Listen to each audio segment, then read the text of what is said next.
What do you think the hindrance is to that?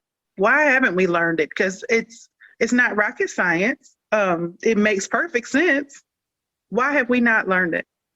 Especially when you tell me that the folks in Tulsa and Greenwood haven't learned it, then what's the people in Danville, Kentucky doing? Right? Well, see, I think about because I left, and CJ and I had this conversation, because I left for a number of years and came back again, like the Tulsa remote, whole new eyes, whole new mindset, whole new, like, oh, this is how we operate together. Because being here, you're also taught, oh, let's not talk about that. That's history that we don't want to talk about because it's not pretty. And a lot of times we don't want to talk about those things, because if I'm paying you to do something, I'm essentially giving you money. Your money and my money both goes to the taxes that pay for the school that our kids go to.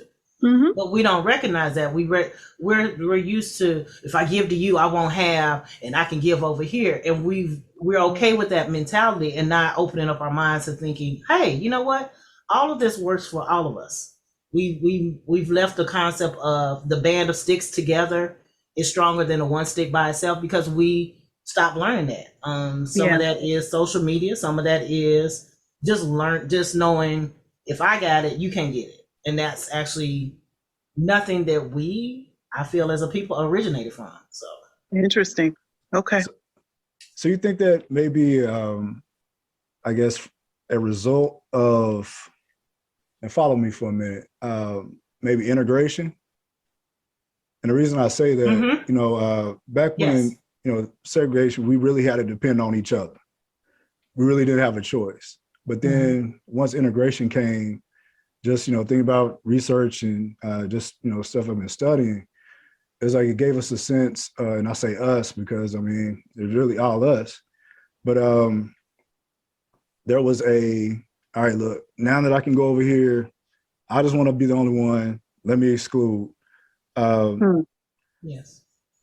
And just even to the present time, what do you think some of the effects besides, the understanding of the need to support each other and, really being a village, what are some of the things that you think came from that ideology of when we segregated, we really depended on each other. Once we became integrated, we started to get away from the community. And I think that's why there has been a lot of trauma that still remains, because we just don't talk about it because we don't know how to really unite yet. Because we're still not, we're not segregated. We're integrated into a society that, thinking about the Constitution, we weren't considered, a whole human being, just 3/5. So how do you think that is really, besides, like I said, the support in the community, how do you really think that has impacted just history and us right now? I don't know, for me, I look at it as we haven't been taught to love each other. Like, we ain't even taught sometimes to love ourselves. I mean, we just now have had repeated Miss USAs, Miss Universes that look like us. So if we're consistently being taught to not value ourselves, I'm not going to value my brother because I can't even value myself. I don't even see myself as love. I also take that as, like my mom, she marched in Washington in the 60s. And we had a whole argument about integration. And I said, integration cost us so much more.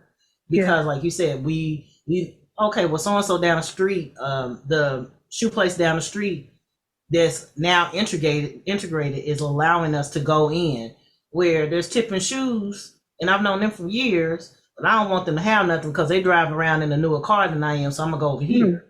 Because I haven't learned how to value that, because they're doing well and they're actually giving back to the community, it's going to help me. So we lost that. My mom will say, well, we got it better. I said, well, we did do some things great, but we also lost that community because we haven't learned how to love ourselves. I mean, if you look at the mural that's on OSU Tulsa, it is Black trauma. We can show Black trauma in the Black community. I don't need to know it. Let's show the Black trauma in the South where it came from.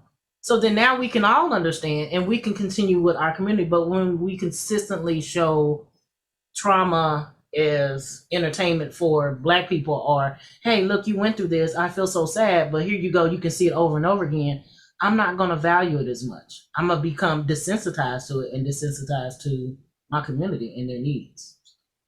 And I think some of that is the church. Put that out there. Okay. We have to explore that part. Hey, let's go there. Let's go there. Can't leave that thing hanging out there. Yeah. Hey, please continue. Right. You know. I mean, think about it. I'm not a regular churchgoer. However, I know I'm always getting hit up. Hey, so-and-so's church is having this. And I'm thinking, wow. But at the same time, we have other churches, white churches, that are pouring into our community. In Tulsa, we have, it's 2 churches within a stone's throw of my house. Neither one are pouring into the school that's a block away. You know, but this was our cornerstone. This was our mecca of, this was our communication hub, was the church. That's all we had. Yeah. And we're not communicating like we should. We're not putting our own feet to task at the end. Some of the preachers are not themselves. So. They are not. I would agree with that. So I'm from Lexington, Kentucky. I live in Charlotte, North Carolina now. Haven't found a church home. Been here 3 years. Looked around, just haven't found one. So I'm still connected to a church that I started attending virtually before pandemic and before everybody else in Louisville, Kentucky. Bates Memorial. One of the things I love about that church is I can see firsthand what the impact they're making on the community. That makes a difference. Versus my home church, won't say the name, but my home church in the hood. I don't want to put anybody out there like that, but people who know me will know. But in the hood, and when I tell you, I lived through 2.5 ice storms. You of course would know that there are drugs in the area and all this stuff. And I question, what are we doing about this? Why have we not taken these people in? We want to feed them on Wednesday for lunch and then not worry about them till next Wednesday. What are we doing? Man. We had, break-ins on the street next to the church. We weren't the ones who went and fixed the door that was knocked in or the windows that were broken out. Just a number of things that I could name that disheartened me to what is the real mission. I know the mission of what the church supposed to be, but what's the mission of this one?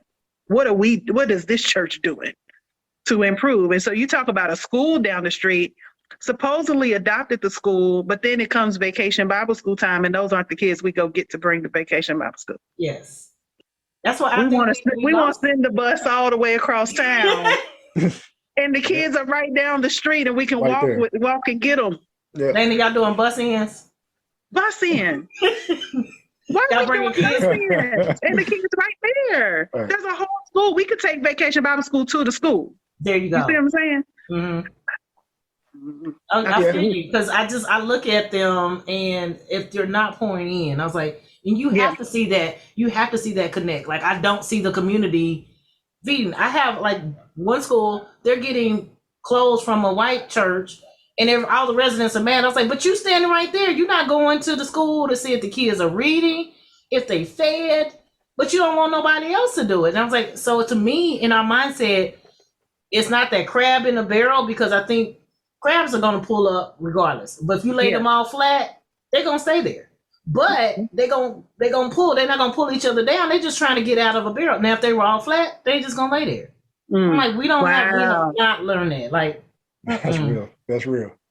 That is. So it's I'm gonna say somebody's church in Atlanta.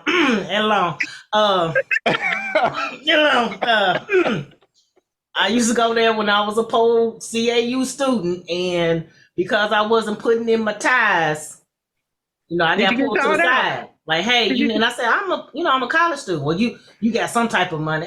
Is this a shakedown in the church? What you doing? X. But so that was just shout out along. Okay, there you go. When you talk about ties, though, people just think about money. I'm like, you tie your time, and that's something you can't get back.